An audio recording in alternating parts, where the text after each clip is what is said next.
하나님 말씀 창세기 7장 1절로 5절 말씀입니다.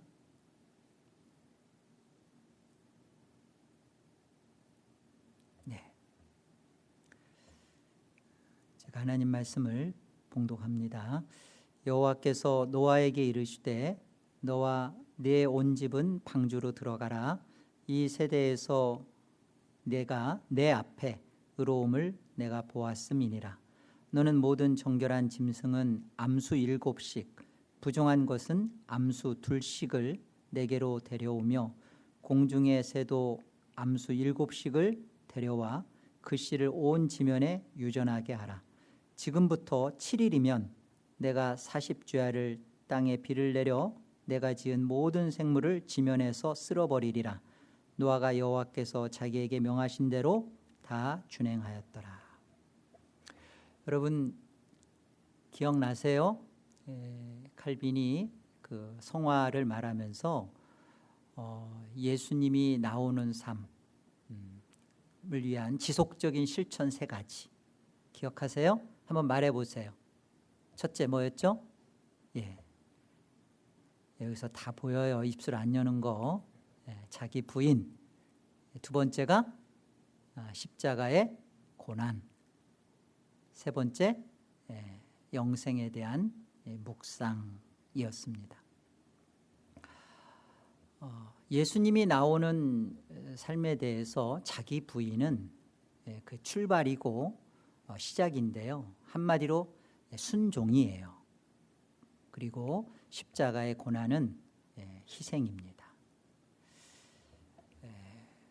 오늘 본문은 이 십자가에 대하여 하나님께서 우리에게 알려주신 귀한 말씀입니다. 먼저 십자가는 죽은 자의 것이다 라는 것을 기억하십시오. 뭐라고요? 십자가는 산 자의 것이 아니라 누구의 것이라고요? 죽은 자의 것입니다. 1절을 한번 보시면 여호와께서 노아에게 이르시되 너와 네 온 집은 방주로 들어가라. 이게 언약으로 하나님께서 방주로 이렇게 들어오라고 하시는 거죠. 여기 들어가라라는 말이 컴이라고 했어요. 들어오라.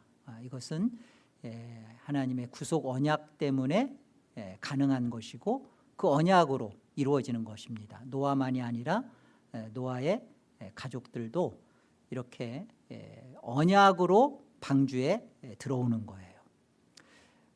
그런데 그 언약의 구체적인 모습은 사실은 이제 그 희생 제물로 말미암는 죽음을 설명합니다. 십자가의 희생, 그 제물이 이제 바로 이제 2절부터 소개가 되는 거예요. 2절을 한번 볼까요? 너는 모든 정결한 짐승은 암수 7씩 부정한 것은 암수 2씩을 내게로 데려오며. 여러분 여기서 정결한 거 부정한 거 이렇게 구분을 강조하는 의미로 쓰여진 게 아니에요. 이건 정결한 거 암수 7, 부정한 거 암수 2 뭐 이렇게 해서 정결한과 부정한 것을 설명하는 의도가 아닙니다. 왜냐하면 정함과 부정함은 모세가 레위기 11장에 가서 다루어요. 그죠? 그렇기 때문에 여기서 정함과 부정함, 이것은 정한 짐승이고 이건 부정한 짐승이다라고 이렇게 구분하는 것이 그 성경에 계시하고자 하는 목적이 아니라 뭐가 목적이냐면 이걸 보세요. 정결한 짐승이 방주로 들어가는 것은 우린 그래 그럴 수 있어 당연한 거죠. 그런데 지금 정결하지 않은 그 짐승이 방주 안으로 들어오라는 거예요. 이게 핵심이에요. 정결하지 않은데 방주 안에 들어와 있다는 팩트, 사실. 요거를 모세는 이거를 계시하고자 한 겁니다. 하나님은 모세를 통해서 지금 창세기 7장의 이 시점에서는 정결하지 않는 존재가 방주 안에 있다라는 거예요. 그게 왜 있느냐, 왜 있게 되었느냐, 이걸 설명하고자 하는 거죠. 여러분, 이 2절의 그 우리 성경 그 번역은 굉장히 아쉽게 돼 있어요. 왜 아쉽냐면 뭐 히브리 단어를 여러분이 굳이 기억할 필요는 없어요. 그러나 구별을 위해서 말씀드리는데, 부정한이라는 히브리 단어는 타메예요. 그리고 정결한이라는 히브리 단어는 테오라입니다. 테오라. 그런데 이제 이 본문에서 히브리 원어가 어떻게 사용됐냐면, 너는 모든 정결한 뭐라고 했죠? 테오라예요. 테오라 짐승은 암수 7씩. 그리고 여기 부정한이라고 되어 있는데 타메라고 성경이 되어 있지 않고요. 로 테오라입니다. 로 앞에 로를 붙인다는 것은 않다라는, 영어로도 아니다라는 그런 뜻이잖아요. 그래서 테오라가 아니다. 그러니까 정확하게 원어 그 뜻 그대로 번역하려면 정결한 짐승 암수 7씩, 그리고 정결하지 않은 짐승 암수 2씩, 이렇게 번역을 했어야 돼요. 그렇게 번역을 안 하다 보니까 우리는 딱 읽으면서 정한 것, 부정한 것 이렇게 생각하는데, 성경이 이 본문 속에서 계시하려고 하는 의도는 뭐다? 왜 정결하지 않은 것이 방주 안에 들어갔느냐, 그것을 설명하고자 하는 거예요. 이런 거죠. 죄 없는 자가 구원받는 것은 당연해요. 그런데 죄 있는 자가 왜 구원받냐는 거예요. 이해돼요? 여전히 흠이 있고 깨끗하지 않고, 그런데 왜 살아났느냐 말이죠. 그것을 설명하고자 하는 거예요. 본문은 심판받고 죽어 마땅한 존재가 거룩함으로 드려질 어떤 존재로 살아났다는 거예요. 우리 2절을 다시 한번 보겠습니다. 2절과 3절을 우리 같이 한번 합독해 볼게요. 자, 함께요. 너는 모든 정결한 짐승은 암수 7씩, 정결하지 않은 암수 2씩을 내게로 데려오며 공중의 새도 암수 7씩을 데려와 그 씨를 온 지면에 유전하게 하라. 공중의 새도 암수 7씩이라고 말할 때는 이제 정결한 짐승을 염두에 두고 하는 설명이에요. 자, 보세요. 정결한 짐승 암수 7씩이라고 했는데, 이것에 대해서 칼빈은 어떻게 주석을 했냐면, 여기 암수 7씩을 7쌍이다라고 보지 않고 7마리로 봤어요. 그러니까 어떻게 되는 거예요? 3쌍의 여분의 1마리죠. 그죠? 그러니까 여러분, 칼빈이 무엇을 지금 염두에 두고 있는지 눈치가 채요? 그 여분의 1마리가 어떻게 되는 거예요? 이제 방주 바깥으로 나와서 이 여분의 1마리가 희생제물로 하나님 앞에 드려지는 거예요. 이게 칼빈이 이것을 그렇게 주석을 합니다. 그래서 창세기 8장을 보세요. 그 여분의 1마리,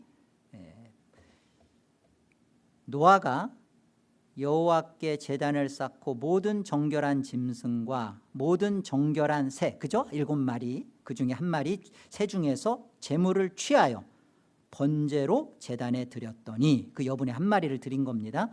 여호와께서 그 향기를 받으시고 그 중심에 이르시되, 내가 다시는 사람으로 말미암아 땅을 저주하지 아니하리니 이는 사람의 마음이 계획하는 바가 어려서부터 악함이라. 내가 전에 행한 것 같이 모든 생물을 다시 멸하지 아니하리니. 방주 바깥으로 나온 그들, 그러니까 방주 안으로 들어가기 전이나 방주 안에서나 방주 바깥으로 나와서나 하나님이 그들의 바뀐 것을 통하여 허명한 게 아니에요. 그죠?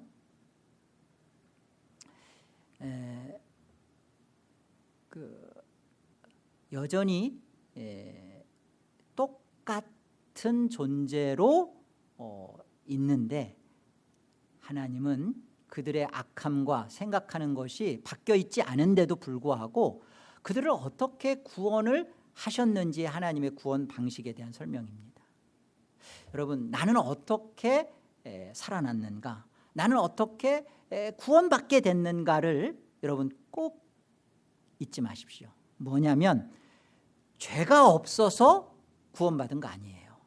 그리고 죄를 어느 정도 해결했기에 구원받게 되는 것도 아니에요. 우리가 이렇게 전도하다 보면 내가 죄가 좀 많아서 좀 죄 좀 어느 정도 좀 정리 좀 한 다음에 교회에 나오겠다고 그러는 분 있죠. 천주교가 이 부분에서 자꾸만 그 대죄와 소죄를 구분해서 대죄는 세례를 통해서, 소죄는 자꾸만 신앙 고백, 또 그 신앙 고백에서 요구하는 보속, 이런 거 하십시오, 헌금 이만큼 하십시오, 선행 이만큼 하십시오 하는 것을 통하여 자꾸 자기 죄를 해결하려고 하는 그걸 통하여, 그죠? 구원을 스스로가 이루어가려고 하죠. 그거 아니라는 거예요. 어떻다는 거예요?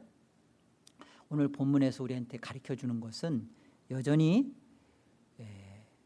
죄 있는 죽은 존재인데 살아났다는 거예요.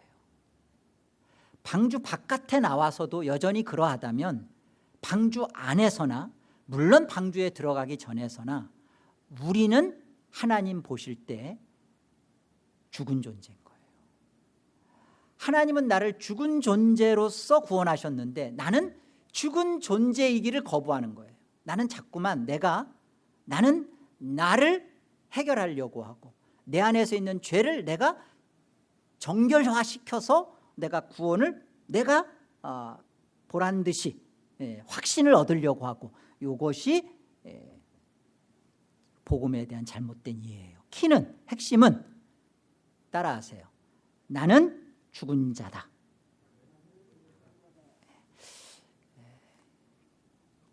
항상 자신의 죽음만 보아야 합니다.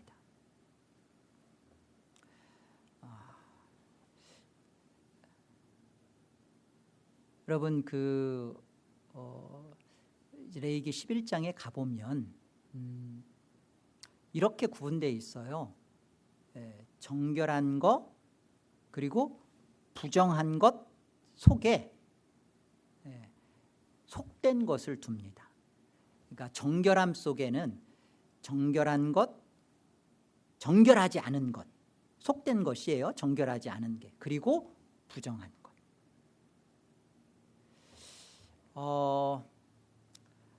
부정한 것은 하나님이 그 안에 인식되지 않은 거예요. 하나님의 생명 자체가 없는 겁니다.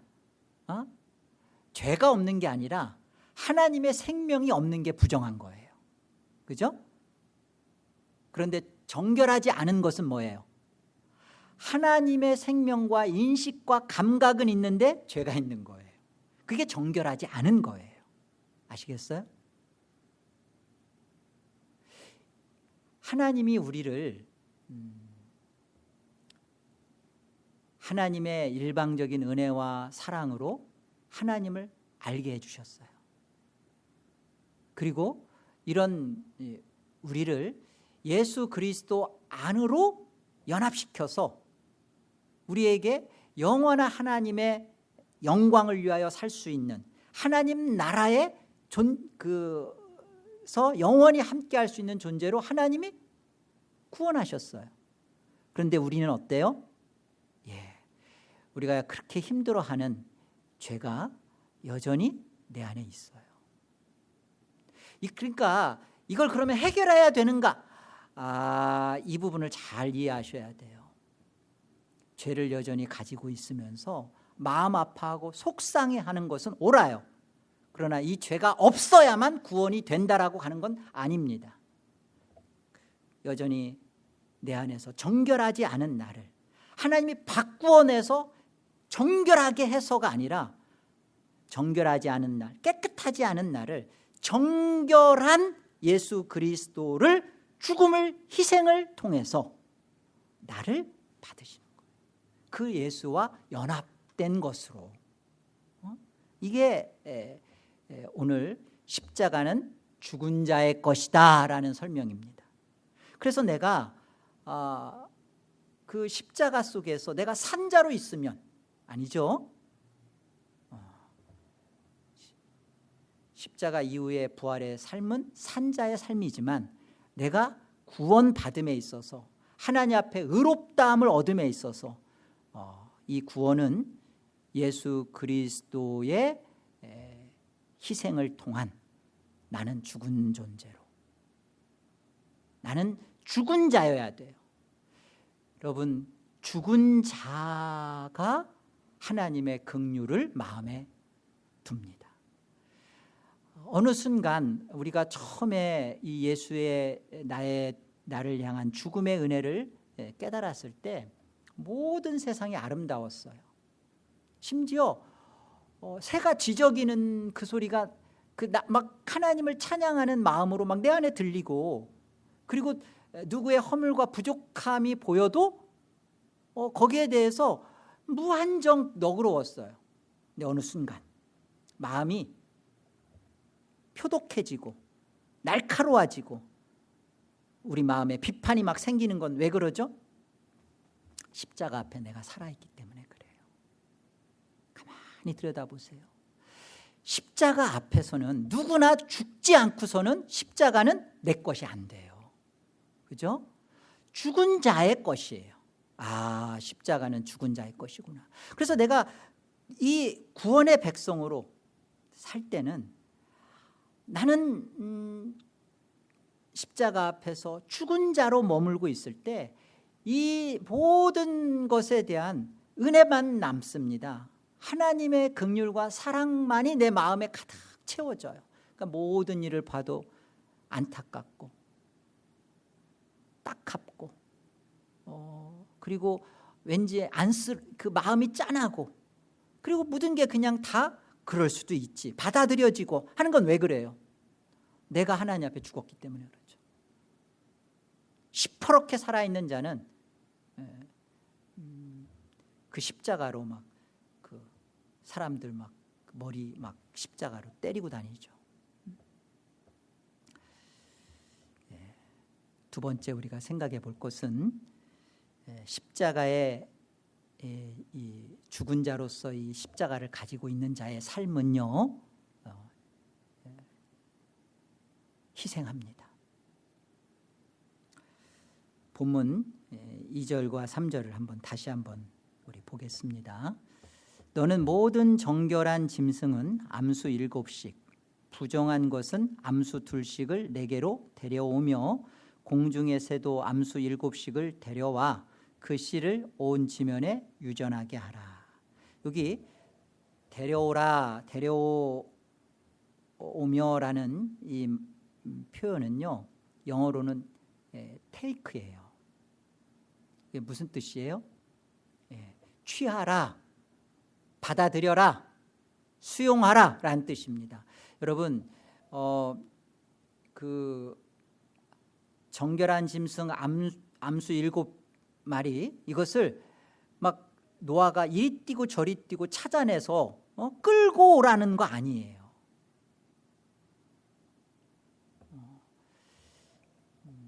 내가 하나님의 영광을 위해서, 주와 복음을 위하여 막 이것도 하겠습니다, 저것도 하겠습니다, 막 이리 뛰고 저리 뛰고 해서 막 이렇게 하라는 게 아니라, 잘 생각해 보세요. 여기 창세기 6장에 가보면 이렇게 말씀해요.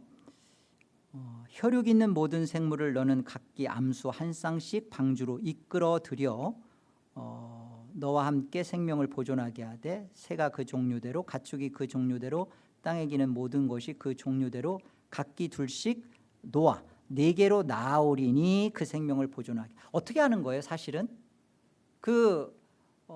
이 정결한 짐승과 정결하지 않은 짐승들이 다 하나님이 정한 바대로 오는 거예요.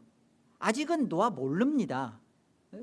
왜 이게 뭐 어떻게 알아요? 하나님이 이거 정결한 거다, 이거 정결한 거 넣어라, 이거 정결하지 않은 거다, 이거 넣어라, 이거죠. 하나님이 다 정하셨어요. 그 정하신 것에 대하여 노아에게 지금 무엇을 요구하는 거예요? 데려오라. 이건 뭔 소리예요? 테이크, 취하라, 받아들여라, 수용해라. 아시겠어요? 십자가의 삶은요, 막 내가 뛰쳐나가서 무엇을 하기 이전에, 그게 아니라 하나님의 정하신, 하나님의 작정하신, 하나님의 주권 가운데 내게 내놓는 것에 대하여 내가 받아들이는 겁니다. 나에게 있는 자리, 나를 부르신 그 부름에 대하여 내가 그것을 충성하는 거예요. 남의 것을 뺏어서, 아니면 내가 다른 곳에 내가 가서 내가 이것을 해야만 하나님께 영광이 되는 게 아니라 하나님이 내게 주신 것, 그것을 테이크하는 거예요. 웨스트민스터에서 그 하나님의 작정에 대해서 이렇게 설명합니다. 하나님의 작정은 우리를 구원하기로 이렇게 그것만 작정한 게 아니라 어떤 방법으로 우리를 구원할 것인가도 작정하셨다고 그래요. 여러분, 그게 뭔 소리예요? 하나님이 이거 정결한 짐승이야, 이거 정결하지 않은 짐승이야 했을 때 노아가 이거는 내가 볼 때 아니고, 하나님 이거 한 마리 더 넣죠 이쪽으로, 안 했다는 거죠. 테이크했다는 거죠. 하나님의 결정하심에 따라서 노아가 그것에 대하여 수용하고 받아들이고 살아냈다는 거예요. 이게 십자가의 삶입니다. 우리 마가복음 8장을 한번 보겠습니다. 8장 34절 우리 같이 한번 합독해요. 마가복음 8장 34절, 자 함께요. 무리와 제자들을 불러 이르시되 누구든지 나를 따라오려거든 자기를 부인하고 자기 십자가를 지고 나를 따를 것이니라. 여러분, 다른 누가복음이나 마태복음에서는 이제 제자들에게, 사실은 누가도 이 제자를 얘기할 땐 성도를 설명하는데 사람들이 이런 오해를 하는 거예요. 자기를 부인하고 십자가를 지고 예수님을 따르는 것은 제자들 내지는 신앙이 센 사람들, 믿음 좋은 사람들만 할 수 있는 거고 그들에게만 요구한 거라고 생각해요. 아니에요. 마가복음 8장 34절 이건 정확하게 콕 집어서 설명했습니다. 누구와 누구들을? 무리와 제자들을 불러 이르되, 그들에게 말한 거예요. 무리와 제자들을 다 놓고 얘기하는 거예요. 누구든지 아무든지 나를 따라오려거든, 예수님을 따라오려거든, 생명을 취하려거든, 그죠? 테이크하려거든 자기를 부인하고 자기 십자가를 지고 나를 따르라.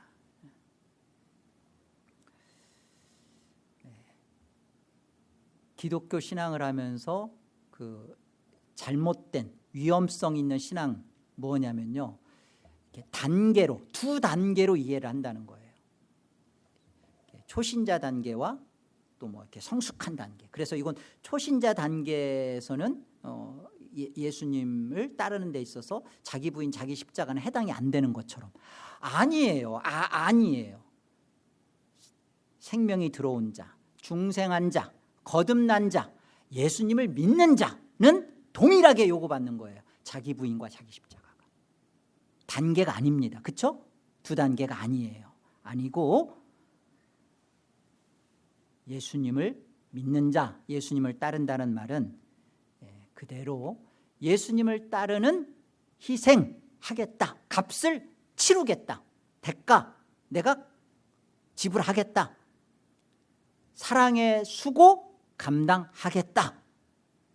그게 예수를 믿는 자의 당연함이에요. 그게 예수를 따르는 자의 이것은 응당함입니다. 어느 정도 시간이 지나면, 믿음이 생기면, 그리고 확신이 들면 그때 가서는 내가 이거 정리하고 내가 그때 가서 하겠습니다. 아니라는 거예요. 그런 때 없어요. 여러분, 물질 생활도 많잖아요. 11조 생활도 마찬가지예요. 내가 형편이 풀리면, 그때 가면, 할 수만 있으면 그때 되면 하겠다. 아니요. 신앙생활하면서 예수 믿고 그 다음에 교회에 등록하면서 처음부터, 첫 열매부터 처음부터 11조 생활 안 한 사람은요, 직분자가 돼도 안 해요.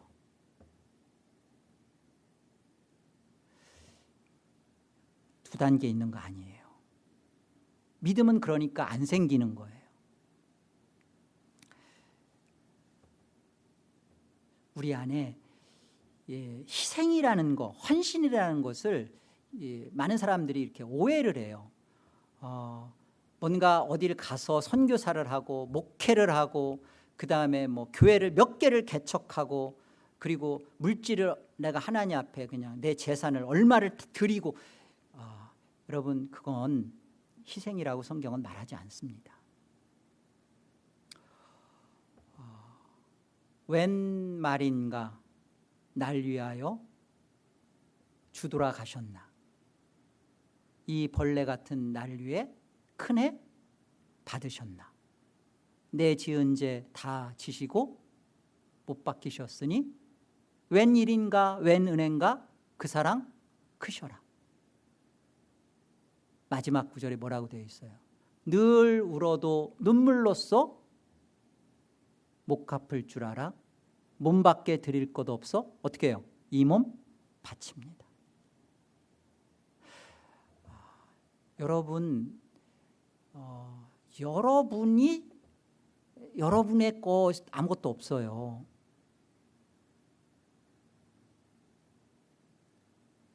내 거 없어요.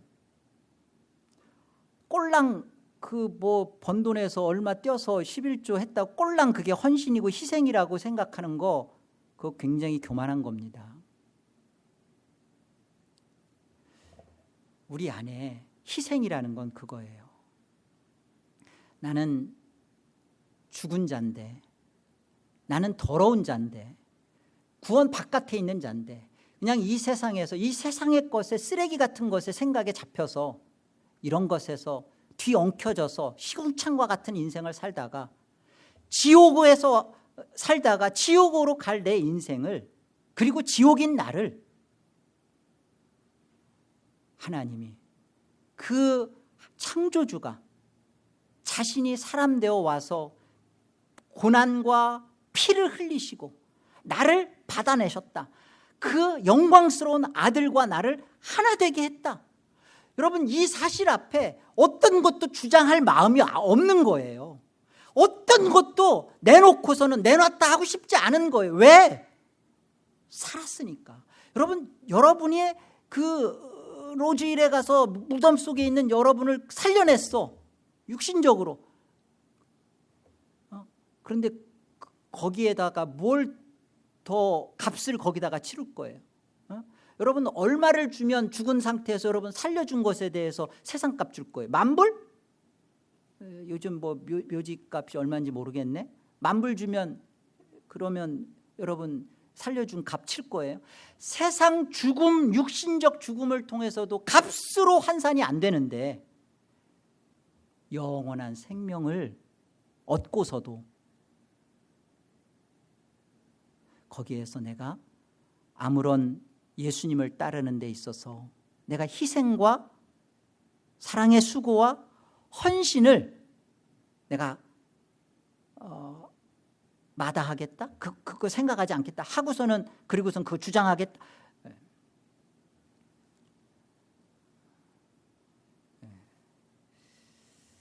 그렇지 않습니다. 여러분, 나는 지금 현재 십자가의 삶에 들어와 있나? 한번 여러분 자신에게 물어보세요. 죽었었나? 죽고 있나? 죽고자 하나? 뭐를 그렇게 이렇게 손에 붙잡고 있고, 내가 하나님의 구원하시기로 예정된 하나님의 자녀다. 그 예정된 하나님의 자녀는 이 땅에서 그 이루어 가시는 예정의 방법 속에서 십자가 앞에서 죽은 자로 자신을 확인받고 그 십자가의 삶 앞에서 주여, 나는 이 세상을 의지하지 않을 뿐만 아니라 이 세상의 것에 나의 가치를 두지 않습니다. 이것은 다 영광스러운 하늘을 위한, 건강도 그것을 위한 것이고, 시간도 그 영광스러운 구원을 위한 하나님의 작정된 예정의 방법이라는 거, 거기에 사용되는 거죠. 그렇게 쓰는 거죠. 철저하게 그 과정을 거쳐나가는 것이죠. 창세기 2장을 보세요. 여호와 하나님이 아담을 깊이 잠들게 하시니 잠들매 그가 그 갈빗대 하나를 취하여 살로 대신 채우시고, 여호와 하나님이 아담에게서 취하신 그 갈빗대로 여자를 만드시고 그를 아담에게로 이끌어 오시니, 아담이 이르되 이는 내 뼈 중에 뼈요 살 중에 살이라. 이것을 남자에게서 취하였은즉, 테이크했다는 거죠. 여자라 부르리라 하니라. 남자로 설명하고 있는 이 부분은 예수님입니다. 예수님이 깊은 잠을 자시는 거예요. 이 죽음의 과정을 거치는 거죠. 그래서 뭐가 탄생되어져요? 무엇을 취하세요? 자신의 몸된 교회를 취하시죠.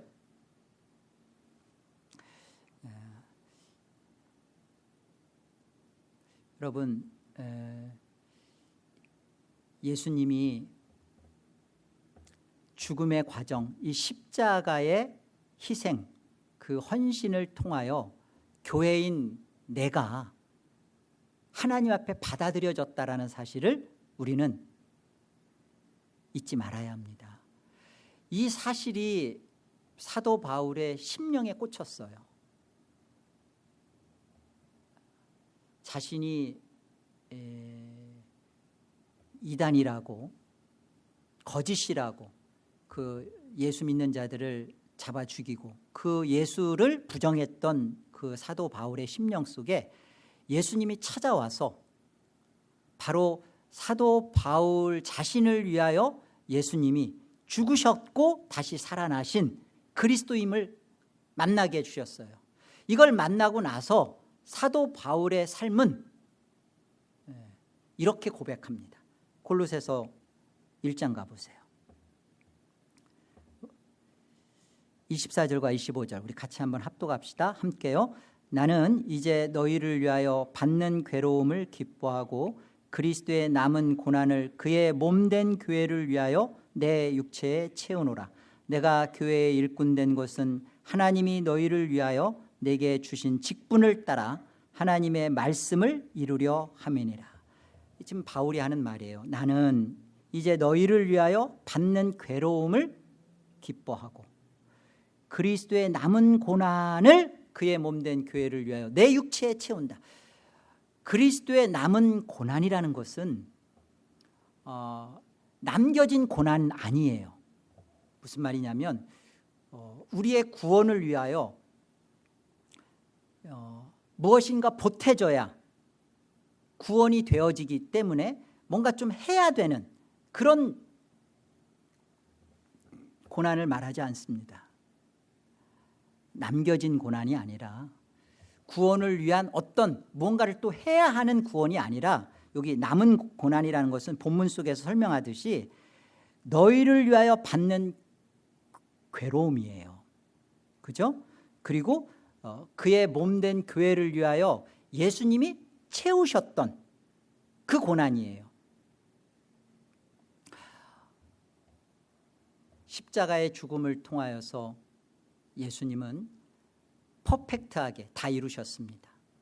예수님 자신이 그것을 이루셔서 하나님이 만족하셨어요. 그런데 여기 그리스도의 남은 고난이라고 할 때 예수님이 그의 몸된 교회를 위하여 받으셨던 그 고난, 그 어떤 고난이에요? 그냥 십자가에 죽는 그런 죽음만이 아니라 그 십자가의 죽음을 알지 못하는 이들을 받아들이면서 조롱하고 그들을 위하여 죽는데 십자가에 달려있는데 하나님의 아들인데 조롱하며 내려와 봐라.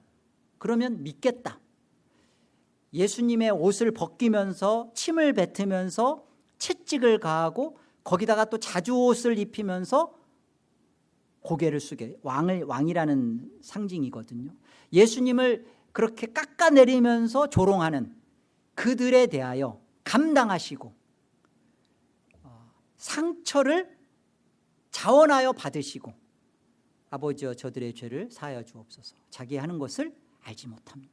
여러분, 구원을 이루기 위하여 나 이렇게 십자가에 죽었어 땡 그게 아니라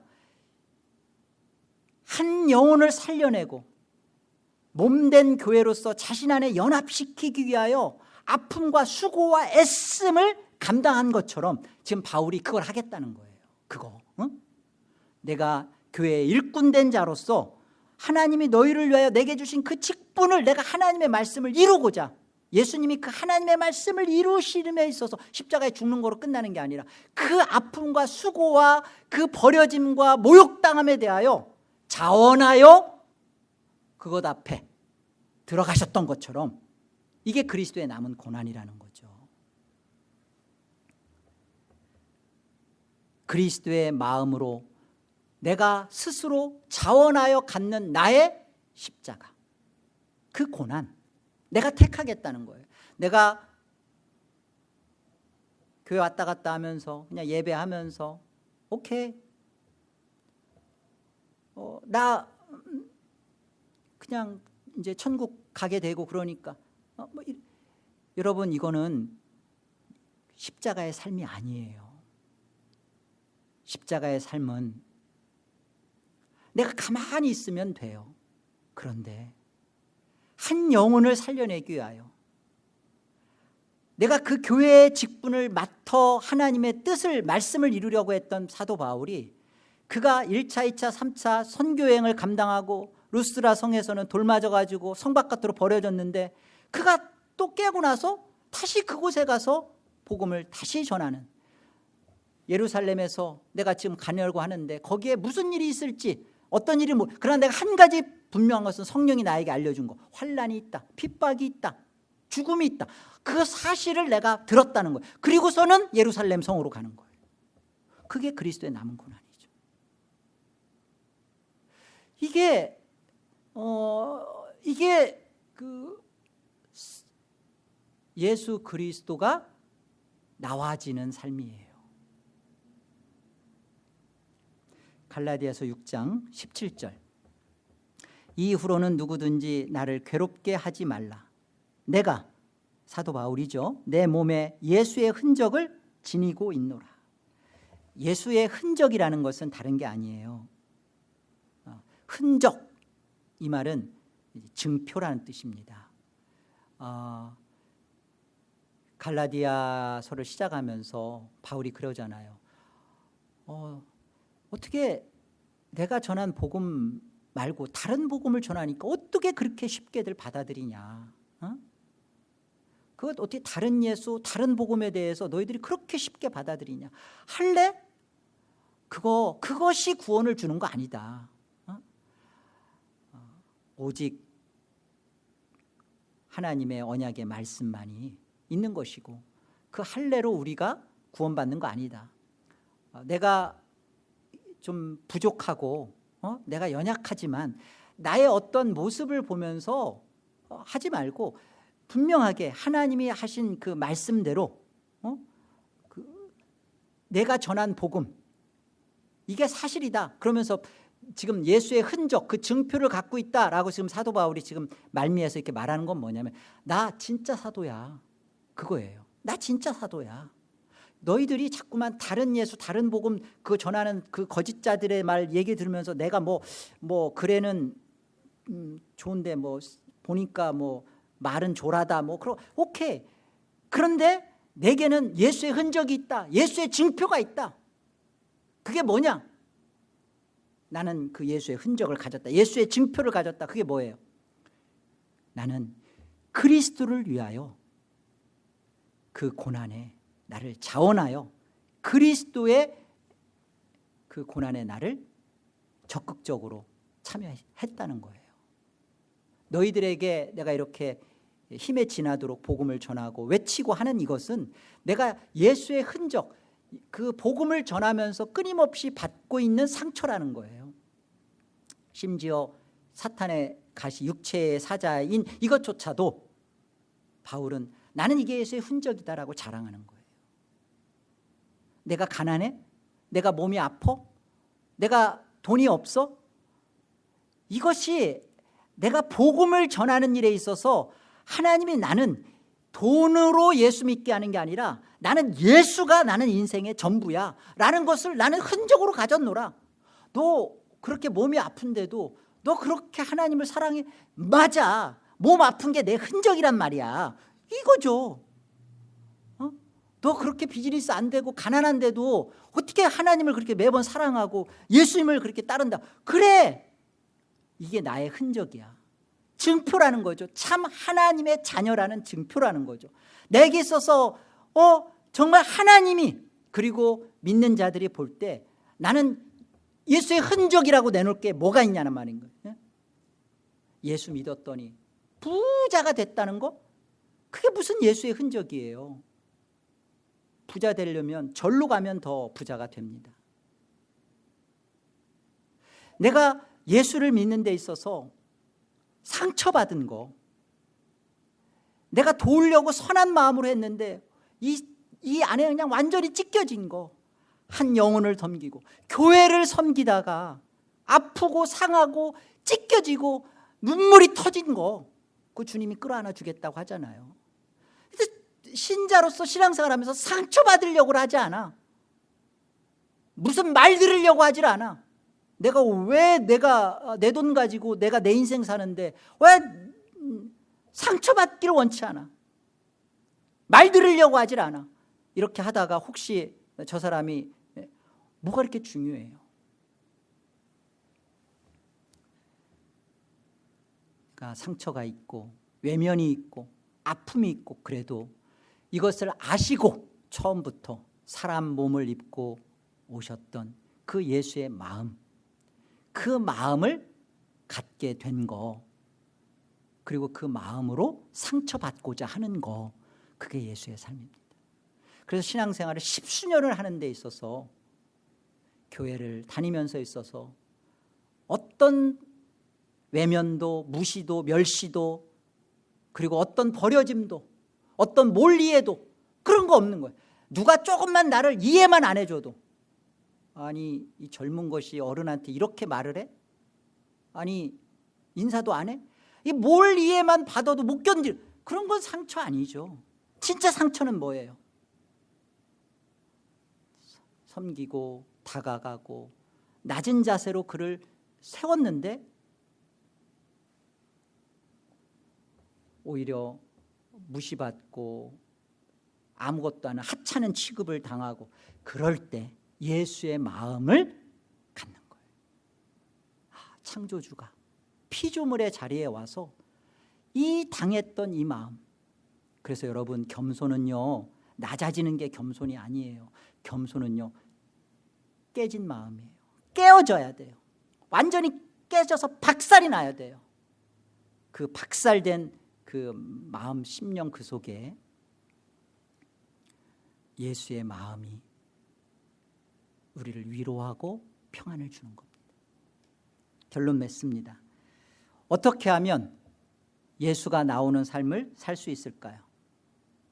어떻게 하면? 간단해요. 예수로 채워지면 돼요. 예수로 채워지면, 예수로 가득 차면, 물이 용기 안에 가득 차다가 어느 순간 넘치면 오버플로 되겠죠. 예수로 채워지면 돼요. 예수로 어떻게 채워질 수 있죠?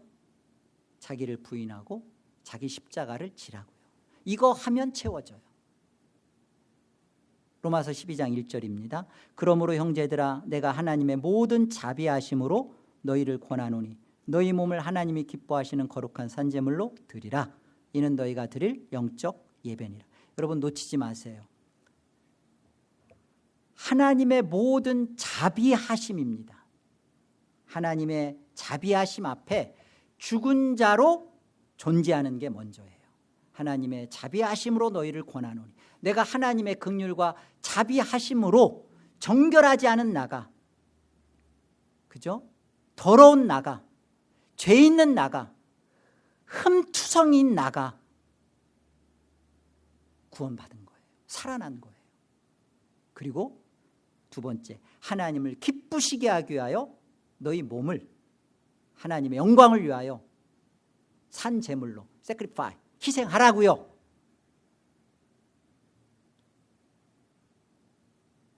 여러분, 주와 복음을 위하여서 희생하고 헌신하는 게 손해가 아니라 그만큼 예수가 채워진다는 사실을 기억하십시오. 여러분이 어떻게 하나님 앞에 시간을 내서 기도하고 보이지 않게 누군가를 구제하고 섬기며 보이지 않게 교회 와서 어떤 헌신과 봉사를 하는지 사람 몰라요. 그러나 예수가 채워진다고요. 그리고 그 예수가 나오는 이 하나님 나라의 영광의 삶을 맛본다고요. 이 삶을 여러분의 것으로 누리시고 살아내시는 하늘 백성 다 되시기를 주의 이름으로 축복합니다. 기도하겠습니다. 하나님, 은혜를 감사합니다. 죄 있는데 여전히 더러운데 하나님의 자비하신 그 긍휼로 예수 그리스도의 십자가의 죽음으로 살려주셔서 감사합니다. 그래서 저의 심령에는 하나님의 긍휼의 마음만 남습니다. 하나님, 이 마음을 가지신 예수님이 자기를 헌신하시고 희생하셨습니다. 하나님, 우리 또한 그 예수의 마음으로 자원하여 주와 복음을 위하여 희생하는 삶을 살게 하여 주옵소서. 손해와 이것이 내 것을 잃어버리는 것이 아니라 오히려 예수가 채워지고 있다라는 하늘의 비밀을 영접하게 하시고 이 삶을 실제로 살아서 예수로 충만해지고 예수로 흘러넘치는 예수의 삶, 예수의 열매가 가득 맺혀지는 저희 모두가 되게 하여 주옵소서. 예수의 이름으로 기도 올립니다.